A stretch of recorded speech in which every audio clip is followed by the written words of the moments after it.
Boa noite, começa aqui mais um Direto 2, este dedicado à descentralização cultural nos seus variados aspectos. Mais uma vez, durante esta semana, muita foi a correspondência que nos chegou via postal, colocando perguntas aos nossos convidados de hoje. Mas já lá iremos daqui a pouco. Para já, recordaremos a todos aqueles convidados em Lisboa. Em Lisboa temos duas áreas representadas. A dança, com um especialista, o José Manuel Oliveira, da Companhia de Dança de Lisboa, e a música com um maestro bem conhecido, especialmente pelos programas que fez para jovens, o maestro José Talaia.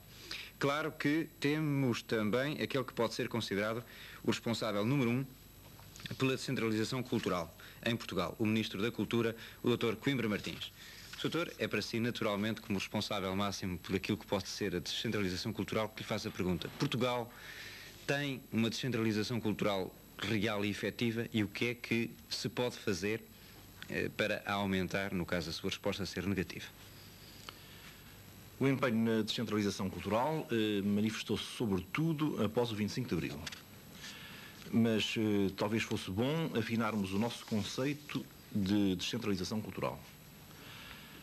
Há um tipo de descentralização que será talvez a verdadeira descentralização, que consiste numa transferência de poderes e que supõe, portanto, ou enfim, reclama que em favor de certos organismos haja uma transferência de poderes a partir dos organismos centrais. Há depois uma descentralização que é talvez antes uma desconcentração, que consiste numa irradiação, numa criação de organismos intermédios, através dos quais age o poder central. Há depois as itinerâncias. E temos aqui três tipos de descentralização. Vamos ver, por exemplo, quanto à descentralização mediante transferência de poderes, existem os centros culturais, que foram criados após o 25 de Abril, que se apresentam, que querem ser uma expressão cultural própria de uma região, de um local, e cujas direções resultam de uma associação, de uma federação de associações, ou são cooperativas.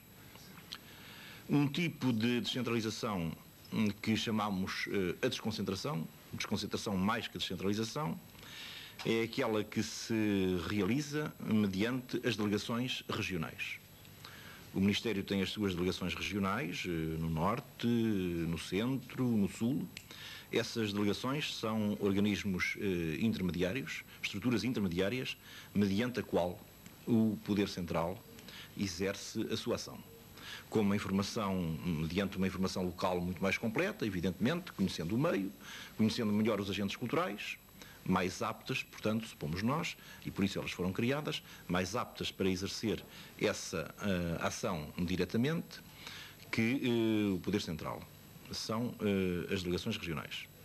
Depois temos as itinerâncias, ou seja, aquela circulação de agentes culturais, de teatro, de bailado, de conjuntos musicais, que nós podemos determinar a partir dos órgãos centrais, a partir da administração central. Este empenho, após o 25 de Abril, foi um empenho muito vivo, e até 81, 82, a descentralização caracterizou-se fortemente. Creio que em 81, 82 terá havido como que uma estagnação. É claro que é difícil avaliar quantitativamente os resultados de uma política de descentralização, mas isso consegue-se, apesar de tudo, com certo grau de fiabilidade. Terá havido uma estagnação e em 83 e 84, creio poder-se dizer desde já que há uma ligeira melhoria na descentralização. Concretamente em relação a planos que o Ministério possa de alguma forma ter para essas várias descentralizações que referiu, o Sr. Ministro pode anunciar algo de concreto em que a gente possa articular todo o resto do debate? Bom, posso, se quiser. Os senhores apresentaram este debate como principalmente focando a descentralização cultural e música, as orquestras. Exato. Ora, nós está em preparação um novo estatuto das orquestras, e aqui refiro-me às duas orquestras sinfónicas, que pretende precisamente assegurar uma melhor cobertura do país, que pretende, entre outras coisas, assegurar uma melhor cobertura do país pela ação dessas orquestras. Daí serão as itinerâncias. Não exatamente as itinerâncias, mas o assinalar a cada uma das orquestras de um teatro de ação próprio. Tentarmos obter que a Orquestra Sinfónica do Porto exista sobretudo para a região do Porto, para o Norte e para o Centro-Norte. Tentarmos obter que a Orquestra Sinfónica de Lisboa exista sobretudo para a região de Lisboa, para o Centro-Sul e para o Sul. Um estatuto que dê autonomia às orquestras, como aquele que temos em preparação e que está a ser ultimado, e que as consigne realmente neste caso, a metades do país, poderá contribuir para, neste setor, o setor da sinfonia, se conseguir uma melhor cobertura do país, que é o objetivo da descentralização. Devo também distinguir que o objetivo, evidentemente, destas políticas é melhorar a difusão do produto cultural e melhorar também a capacidade de criação. E que a itinerância não é o principal. O principal seria, talvez, que a criação nos próprios locais existisse e fosse significativa, como é, muitas vezes, e fosse significativa nesses locais mesmos, não é? Mas há determinadas especialidades onde isso é praticamente impensável, naturalmente. É verdade que há especialidades em que isso é impensável, mas vamos a um exemplo. Estamos em ligação com o Porto, não é? Vamos a um exemplo, os senhores orientaram o debate para a música. Vamos ao exemplo da música, vamos agora ao caso especial da ópera.